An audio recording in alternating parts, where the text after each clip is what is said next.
It started with a simple elevator ride, a moment that seemed ordinary at first, but would soon become one of the most disturbing mysteries on the internet.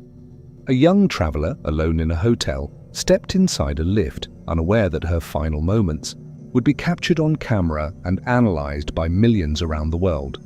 What happened next still confuses investigators, terrifies viewers, and raises questions that have never been answered.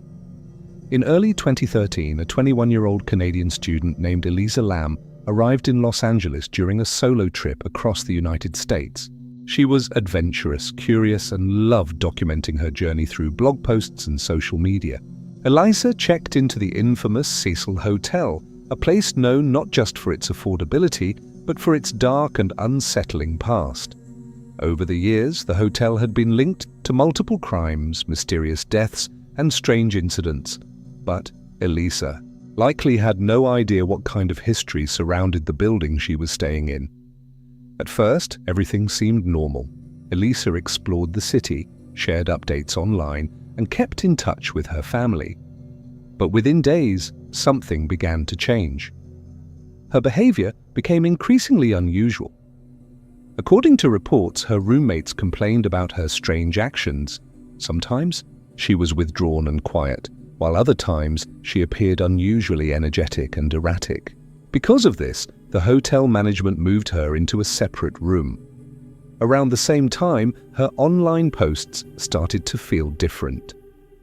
There was a subtle shift in tone, something darker, more uneasy. In one of her entries, she hinted at a strange feeling, as if someone was watching her. It wasn't direct, but it was enough to raise concern later on. Then on January 31st, Elisa suddenly stopped contacting her family.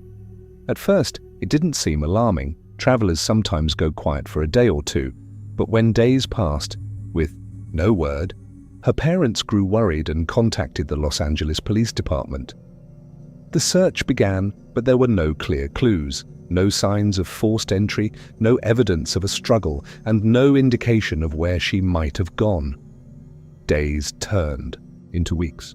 Then finally, the police released a piece of footage that would shock the world, the now infamous elevator video. The video shows Elisa inside a hotel elevator, and from the very beginning, something feels off. She quickly presses multiple buttons, almost as if she's trying to escape. But the elevator doors refuse to close.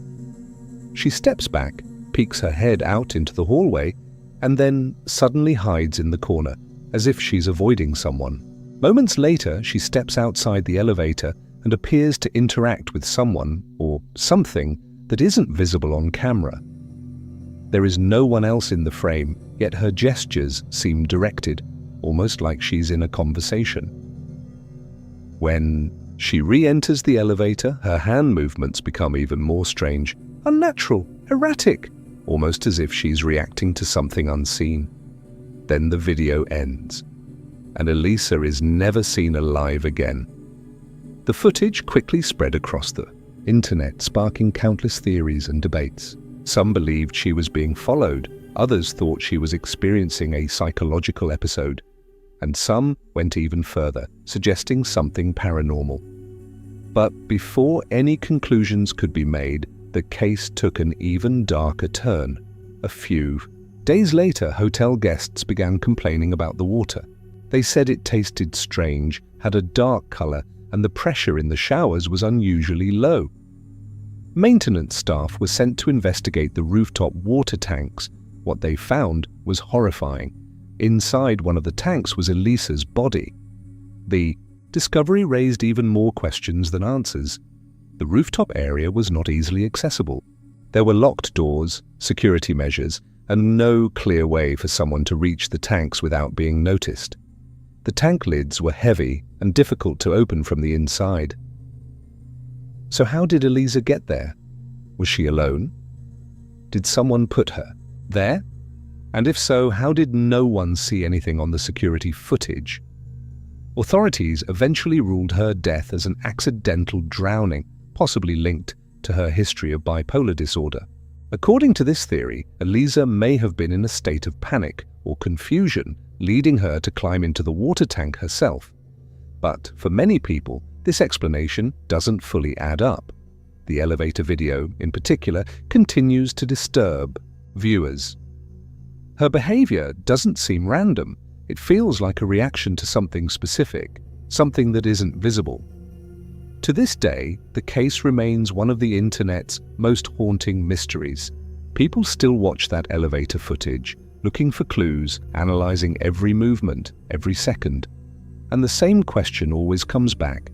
If she was truly alone, then who or what was she reacting to? Some mysteries fade over time, but this one hasn't, and maybe it never will.